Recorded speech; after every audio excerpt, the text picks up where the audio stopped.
السلام عليكم. عارفين ايه اللي يخلي مطار في نص البحر كابوس؟ اهلا بيكم، وتعالى احكي لكم النهارده عن مطار اتصنف من اخطر مطارات العالم، مطار جبل طارق. وفي الحلقه دي هنجاوب على اسئله زي ليه المطار بريطاني رغم انه جغرافيا في اراضي اسبانيه، وليه اتبنى في المكان ده بالذات، وايه المشاكل اللي واجهتهم، واخيرا ليه اتصنف كواحد من اخطر المطارات في العالم. هسيب لكم فوق على الشمال خط زمني عشان ما تتوهش مني. يلا بينا في رحله. يلا بينا.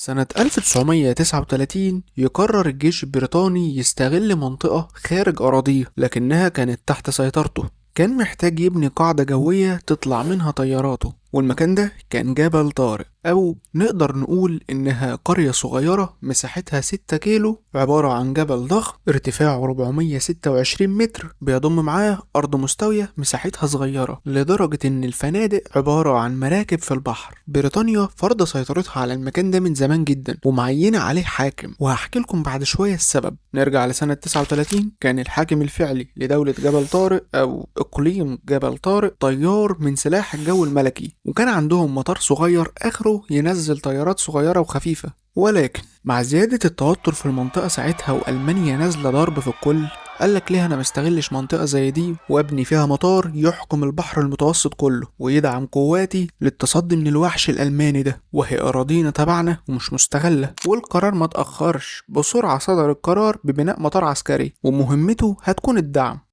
هنا ظهرت المشكلة لما جم يفحصوا المكان عشان يبنوا المطار، لقوا ان المكان كله عبارة عن جبل وشارع والمية محاوطة كل ده. مش هقولك مفيش مساحة لمطار كبير، ده مفيش أرض مستوية أصلا. بنتكلم على دولة هي في الأصل جبل. طب هيعملوا ايه يا أرمط؟ هيرجعوا بريطانيا ايدهم فاضية ويقولوا معرفناش؟ قالك مفيش إلا حل واحد، احنا نردم جزء من المية ونطول المهبط جوه البحر زي اللسان. طبعا حل حلو ويبان لك الفكرة عبقرية جدا، لحد ما تعرف ان بعد الردم طول المهبط بقى 1800 متر بس. وعشان تدرك معايا قد ايه الطول ده كارثي، متوسط الطول الطبيعي للمهبط بيكون من 2000 ل 4000 متر، انما 1800 متر انت كده جاي تهزر. مطار برشلونة نفسه كان 3000 ونص متر ساعتها. هنعتبر حلنا أول مشكلة وهي طول المهبط. ايه ده؟ هو لسه في مشاكل تاني؟ قابل عندك أغرب مشكلة هتسمعها في حياتك، مهبط الطيارات اللي لسه موسعينه في البحر. قالك احنا هنعديه من شارع في المدينة، معلش بقى المكان ضيق ومحندق على قدنا، فبدل ما يلغوا الشارع قالك لا، احنا هنعمله مزلقان زي مزلقان القطر. الطيارة لما تيجي تطلع أو تهبط يقفلوا الطريق والشرطة تبعد في الناس لحد ما الطيارة تعدي، وأعتقد بقى عندهم حجة للتأخير مميزين بها عن العالم كله. ايوه يا حسن. ومع ذلك قالك مش مشكلة، تدريب مكثف للطيارين والدنيا تظبط ويعرفوا يهبطوا على مدرج قصير. وانا لحد دلوقتي لسه بكلمك كمطار عسكري. مع الوقت خناقة ألمانيا خلصت واوروبا اتصالحت وبقوا حبايب والدنيا عسل على قشطة يعني. هوبا بريطانيا ساعتها تفتكر المطار اللي دفعت فيه دم قلبها، قالك يا عم ربربة هنعمل ايه؟ قام طلع اقتراح، قالك ما نحوله مدني ونستفيد منه، وبالفعل اتحول تدريجيا لمدني. وقابل عندك بقى المشاكل ابتدت تظهر اكبر. اول مشكلة الرياح الجانبية، وهي عبارة عن رياح بتيجي وقت الهبوط بتخلي الطيارة وهي نازلة واخدة انحراف للجنب، والطيار بيتعامل معاها بنمط اسمه سلطعون، هيفضل مكمل هبوط بجنب واول ما يقرب يعدل جسم الطيارة. اتمنى شرح يكون بسيط، وهسيب لكم برضو فيديو اثناء الكلام. طب انا بعلمها لك ليه؟ لان في المطار ده تحديدا الرياح بتيجي من البحر تخبط في الجبل تلف وترجع تاني على الطيارة، وتحصل معاناة في الهبوط. طبعا مش بتحصل دايما لكنها بكثرة بسبب طبيعة المهبط واللي في نص المية. بالمناسبة سريعا قبل ما ننتقل للمشكلة التانية، اخر فيديو نزلته كان عن تعامل البي 52 مع الرياح الجانبية برضو. دي حالة خاصة لان الطيارة ضخمة ومنخفضة للارض، خطر تعمل حركة زي دي، فبيعالجوها هندسيا انهم يكملوا الهبوط والجسم مايل والعجلات هي اللي تتعدل في اتجاه المدرج. ودي حالة الرياح الجانبية فقط، لان في ناس قالت شفنا فيديوهات بتهبط عادي. ايوه عادي، لان مش منطقي كل مرة هيبقى في رياح جانبية. نرجع للمشكلة التانية في المطار، المدرج لسه قصير ما تعالجش ولسه زي ما هو 1800 متر بس، يعني كل هبوط لازم يكون حاسب كل حاجة بالملي والا هيلبس في الجبل. اما تالت مشكلة، لسه في مزلقان بيقفل شارع في المدينة وبيعرض حياة الناس للخطر مع ضيق المساحة، لكنهم حاولوا يحلوا المشكلة دي بانهم عملوا حاليا نفق تحت المهبط عشان يقللوا العبور من المزلقان. في سؤال دلوقتي داير في دماغك ومش سايبك من اول الحلقه، طب هي ليه ضيقه؟ ما يوسعوا على نفسهم شويه ويأمنوا نفسهم، ده حتى من مصلحتهم. ده بيخلينا نتعرف اكتر على منطقه جبل طارق وهي ليه بريطانيه مش اسبانيه. وعشان نفهم هتيجي معايا رحله سريعه في آلة الزمن وهنرجع لسنه 1700. شوارع اسبانيا مليانه فوضى، وخبر موت ملك اسبانيا كارلوس الثاني منتشر، والناس مرعوبه من اللي جاي لان مفيش وريث للعرش. اوروبا اتقسمت فريقين، كل واحد عايز العرش. وسريعا الفريقين، اول واحد هولندا وبريطانيا والنمسا، والفريق التاني فرنسا. قالت لك دي جارتي وحدودي معاها وانا ولا باسبانيا. من هنا بدأت الخناقه. 14 سنه بين اوروبا نازلين ضرب في بعض، مش عايزين فرنسا تتوسع.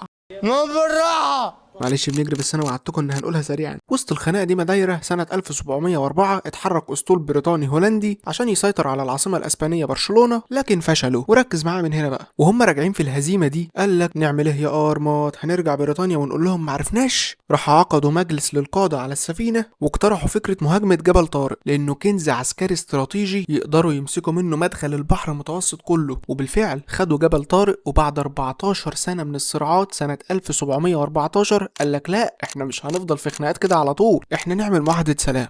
جبارة. وبالفعل اتعملت معاهدة سلام اسمها اوتريخ. وفي الفقرة رقم 10 من المعاهدة قالت ان اسبانيا بتتنازل رسميا عن جبل طارق لصالح بريطانيا مقابل السلام. ومن هنا الارض ال6 كيلو اصبحت قانونيا ملك بريطانيا بالناس اللي عليها بالسلطات بالبابا غنوج. بس تفتكر اسبانيا سكتت وسلمت الجبل تسليم اهالي كده؟ ابدا، دي ارض 3 مرات تحاول ترجعها وما عرفتش. سنة 1779 وسنة 67 وسنة 2002. ايوه 2002 اللي فاتت دي. سنة 79 حاولت تستردها عسكريا لكنها فشلت. سنة 67 قالك نجيبها بالسياسة بقى، وعملوا استفتاء للمواطنين وسألوهم ها عايز تبقى بريطاني ولا اسباني؟ 99% قالوا انا بريطاني قوي. اسبانيا سكتت شوية بس الموضوع لسه مش داخلها من زور، قالت لك هنعمل استفتاء تاني. وسنة 2002 عملوا استفتاء تاني وسألوهم نفس السؤال، ها عايز تبقى بريطاني ولا اسباني؟ يا سعاده الباشا بلاش السعاده بتاعتك دي. قال له يا جدع انا مش قلت لك انا بريطاني قبل كده؟ وبتفشل اسبانيا في استرداد جبل طارق، ويبقى الحال على ما هو تحت السياده البريطانيه. هسيب لكم في الكومنتات تفاصيل تاريخيه اكتر وليه ما صوتوش لصالح اسبانيا، للي حابب يقرا يعني، عشان ما تبقاش حلقه طويله وتاريخيه وممله.